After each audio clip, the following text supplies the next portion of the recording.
So before this video gets started, if you are an Uber driver, if you already signed up for Uber, but you forgot to use a referral code, then there is still a way to retroactively apply a referral code so you can get a bonus of up to $2,000. And I'm not joking, this is by far the best time to apply this referral code. If you forgot, that's okay. Unfortunately with Lyft, they're not letting you retroactively, but right now for Uber, if you signed up and you forgot to use a code, I'm gonna leave instructions down below for you to apply a referral code retroactively so you can get a cash bonus. Again, it might be $500, might be $300, might be $1,000.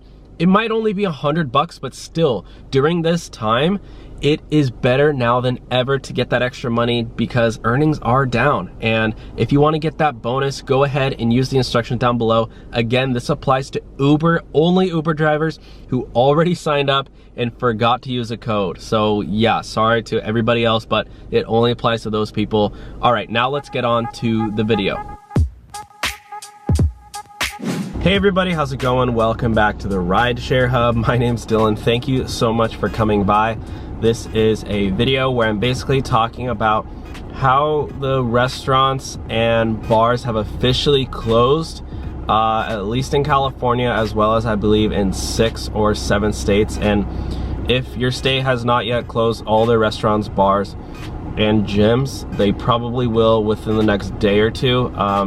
That's just my opinion. But at least in Los Angeles here, all the restaurants and bars are closed. In Illinois, they're all closed.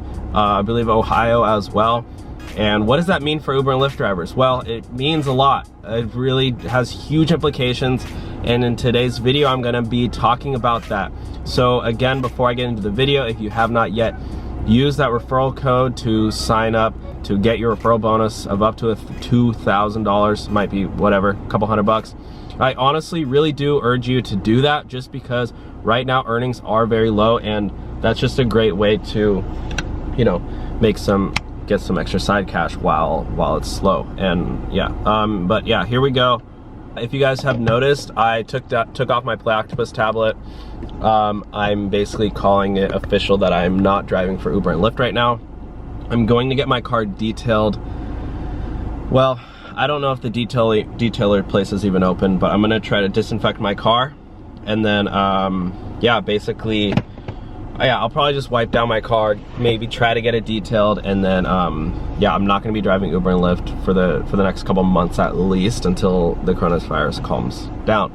I did talk with a medical professional who has worked on malaria vaccines. He's worked in a laboratory, actually at the Johns Hopkins Medical Center, in a laboratory, professional laboratory. And so he worked on malaria vaccines, and he knows a lot, and he told me basically, you know, for the next few months the country's just going to be on pause. So that, I mean, not even that, a lot of people are basically saying that, and that does have huge implications for Uber and Lyft drivers and the gig workers. It exposes a huge issue, which yeah, first of all, let me just sync up my screen here. I want to show you guys something that I found today, which was pretty alarming, and I sent it out to a few of my buddies. So here, I'm going to sync up my screen and you guys can go along with me. So if you guys don't believe me about the restaurants and bars closed, here we go. I'm going to go to, I really hope I have service here. I am right by the beach. I don't know if you guys can see. Can you guys see that? There's the beach right there. I'm right outside the beach, and we just don't have good service here. I know, life is so hard for me. But yeah, anyways, here we go. Here's the announcement that the bars are closed. So here's what the mayor said. Mayor of LA, he goes, by executive order of the mayor of Los Angeles, the following establishments within the city of LA are closed to the public. Bars and nightclubs. Bars may sell food for takeout only.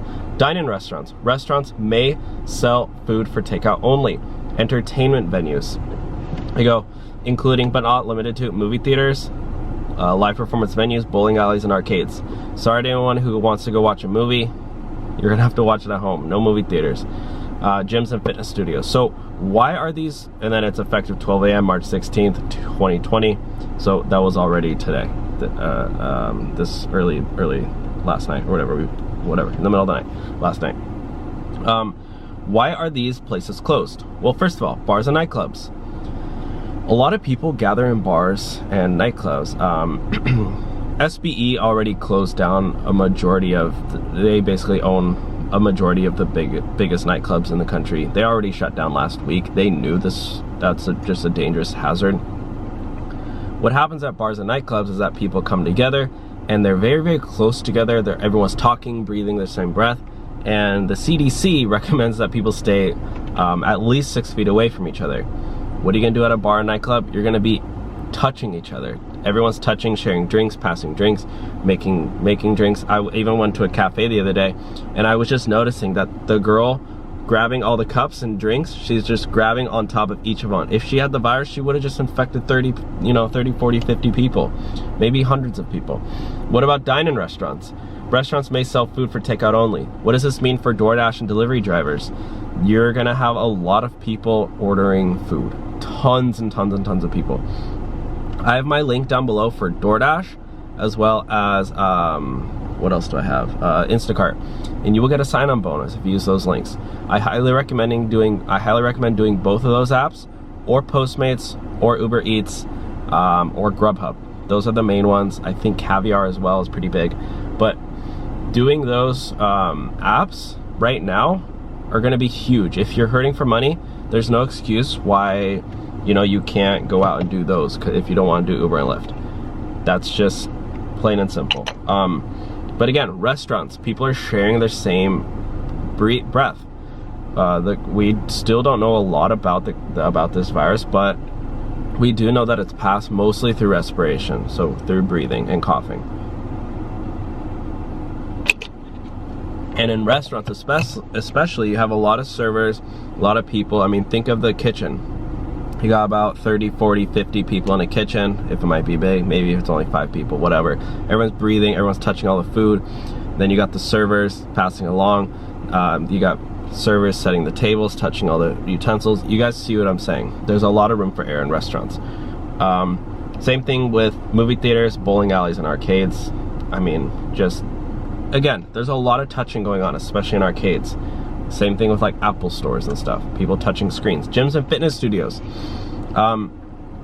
So gyms and fitness studios. Sorry, I'm gonna get to the important part in a second about why Uber and Lyft drivers are suffering. But gyms and fitness studios, the problem with that is gyms are inherently unsanitary. You got a lot of people sweating, a lot of people coughing, a lot of people breathing. Mostly the sweating part is just gross. But all those, I just scratched a pimple and I'm bleeding. All those machines, you got people leaving their germs on, and it's just very unsanitary, a lot of room for error, and just people sharing the same breath, etc. Same with fitness studios. That's like workout places or whatever. And then here is what I really wanted to share with you guys. I'm gonna go through the comment section, and you see a lot of drivers and gig workers and people who work hourly jobs affected, and it's very apparent in these comments. And guys, you are going to want to watch these comments. It is very sad, but it's a harsh reality. So anyways, first of all, this is what the mayor said. To help, just so you guys know, to help prevent the spread of COVID, I'm taking executive action to temporarily close bars, nightclubs, restaurants except takeout delivery, entertainment venues, and other establishments in the city of Los Angeles. These orders go into effect at midnight tonight. He said this yesterday, and will stay in place until March 31st, unless extended. There is no food shortage, and grocery stores will remain open. We're taking these steps to help Angelenos, which means people of Los Angeles, limit the spread and avoid putting a dangerous strain on our healthcare system. This will be a tough time, but it's not forever. Angelenos will have always risen to meet difficult moments, and we will get through this together. Essentially what's going on, guys, the reason they say temporarily is because the main thing about this virus, and if you guys don't really, you're not a health expert or whatever, you don't know a lot about science, that's fine, but essentially it's very commonly agreed upon that people need to limit their interactions to limit the spread. Basically everyone thinks that and you can even see that. I mean, the virus is spreading so rapidly that people will most likely eventually get it. Like, most of our population will eventually most likely get it, but our healthcare system needs to be prepared for that. So if everybody gets it all at once, then, you know, all of our hospitals and doctors will be overloaded and there won't be enough.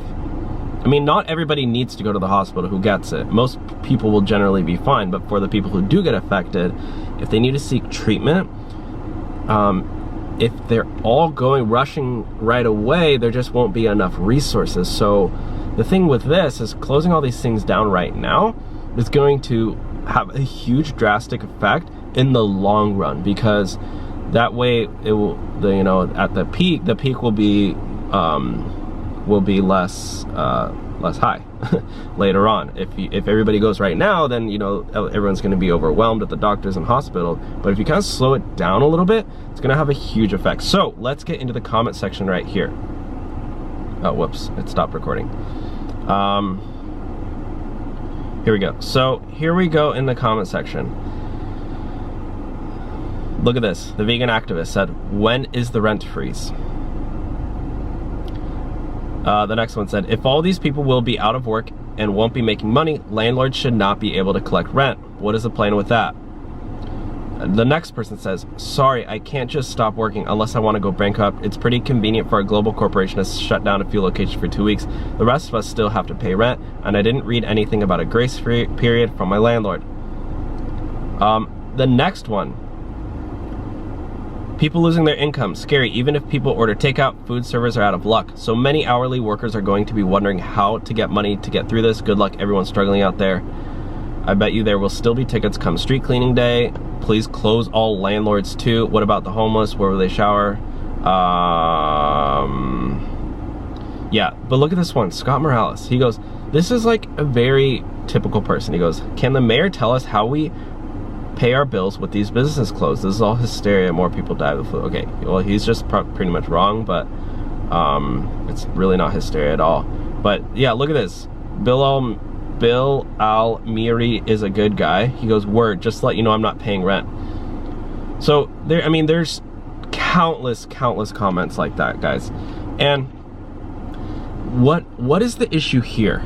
The issue is that there have been, and I was talking about this with some of my friends, and I kind of have a, you know, I'm no economist or anything, but essentially within the past 5 to 10 years, there's been a growing economic class of people who are not necessarily poor or in the poverty level. Well, they might be in the poverty level technically, but they're still going out, they're still living their life, you know, they're still spending their money, but they're relying, all their money comes not from a 9-to-5 job, but from freelance work and from gig work.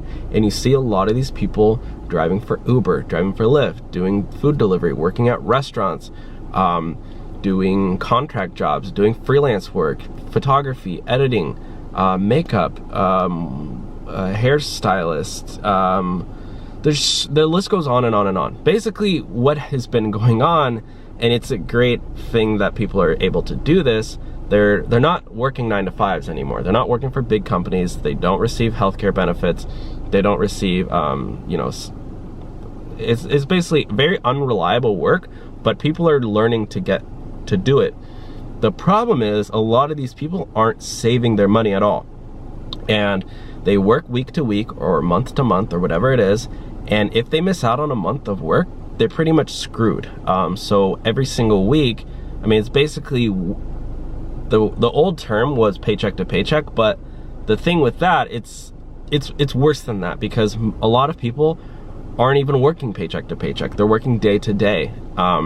I've even seen comments in this channel where people say, "Oh, I can't afford to fill up my gas, so I have to do a few rides in order to pay for my gas money," which is just a sad reality. But there's just a lot of people, and it's estimated that around 30% of our workforce right now are these freelance gig workers. So there is a growing number of people in this sector who essentially will be very, very wrongly affected. And a lot of these people happen to be Uber and Lyft drivers, hourly workers, people who work at restaurants, people who just, they don't have any education, any like or if they do have an education, they're not working a job because they are pursuing some art or something. And they're basically really going to be strongly affected in the next 2 to 3 months. Wow, like they can't handle something like this. And a lot of these people, like I said, I'm going back to this and I'll finish on this, but they said, what about rent? What about mortgages? I'm not gonna pay my rent, I'm not gonna pay my mortgage. I myself, I have money saved up where I created an emergency fund for things like this, or if I don't wanna work. I'm financially free. I've achieved financial freedom already. I could go the next year without having to work. That's just, I'm not trying to, flex on you guys, but this is the perspective for somebody like me, where I simply could take a year off or two and I'll pretty much be fine. Obviously I'm not gonna go out to the bar, to the clubs and everything, but I could be frugal and be totally fine. However, a lot of people, it's upwards of 70% at this time, live paycheck to paycheck. And for probably half of those people or more, most of them, their companies, like if you work for a school or you work for a large company, they provide paid sick leave, so they provide paid time off. But for the hourly workers and people who do contract work, they will not get paid time off, most likely, and they will not get paid sick leave. So what do? You can't enforce a rent freeze because the landlords use the rent money to pay their mortgage, usually, or they'll pay their property tax. So if somebody buys $1 million home and then rents it out, they don't necessarily own the property in cash. And even if they do, they still have to pay property taxes and other upkeeping. Like, if something, like say they have to call a plumber, who's gonna pay for the plumber? When you're paying rent, that money is used to pay for the plumber or whatever, to pay for the guy's mortgage. And so those the only way a rent freeze would take place is if the government actually paid the rent. You can't just say, like, the landlords are gonna suffer then, and the landlords could risk going bankrupt. And it's just such a huge problem financially for a lot of these people. And I don't have a solution for this. Like I said, the only way that a rent freeze or bill freeze could work is if the government all of a sudden said, okay, hey, everybody in the country, we're paying for your rent and for your electricity bills and utility bills, which I cannot imagine. I cannot imagine that would take place ever, like ever. But I could imagine if low income people might be able to get help, but I would assume it would be very, very difficult to get any help. So it's going to be very, very interesting what's going to happen if this goes on for not only a week, because people are already freaking out, but 2 weeks, 3 weeks, 4 weeks, 6, 8 weeks. Think about what's going to happen to that 30% of that workforce that I talked about if they don't receive income for 3 months. That is scary. That's a scary reality that we are just barely even getting to that point. Bars and restaurants officially closed today. All those servers are most likely hourly workers who need to pay their rent next month and had planned to use their income to pay for that. Like I said, people like me or people who have saved up money in an emergency fund. I follow Dave Ramsey. If you haven't started following Dave Ramsey, I recommend doing so. He recommends saving up 3 to 6 months of emergency fund, just in case you lose your job or something crazy happens, or you have to go to the hospital and you can't work. He recommends saving up to 6 months of expenses. And everyone who has done that will be fine. But the people who haven't saved up any money, I know personal people, I'm not trying to put you down. This is just how our society, people are just, especially low income people, they're taught, they're wired, their brains are wired to enjoy temporary pleasures. So as soon as they get money, they go out and spend it and they don't save.